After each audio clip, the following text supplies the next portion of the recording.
নমস্কার। আপনারা সবাই কেমন আছেন? আমি আবার চলে এসেছি। আমাদের কিন্তু ছাদের বাগানের ভিডিও না। আজ আমি আপনাদেরকে দেখাবো আমাদের গ্রামের, আমাদের ছোট্ট গ্রামের একটা নিয়ম। বৈশাখ মাসে আমাদের এক দিদি, কিন্তু উনি বাগদিদের, কিন্তু জাতিতে উনি যাই হোক, কিন্তু উনি আর ওনার হাজব্যান্ড মানে জামাইবাবু আর দিদি মিলে দুজনে প্রতি বছর গ্রামে এই নাম সংকীর্তনের দল বার করেন, বাচ্চাদের ছোট ছোট গ্রামের ছেলেদেরকে নিয়ে। উনি কিন্তু এই কাজটা করে যান।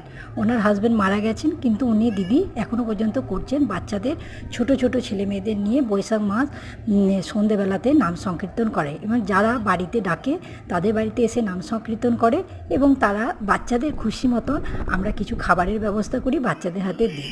এটা আমাদের গ্রামে হয়। এটা কিন্তু খুব সুন্দর দেখার মতন। কাদের কাদের গ্রামে হয় আপনারা বলবেন, এই জন্য আমি এটা ভিডিও করে তুলে ধরলাম। নমস্কার।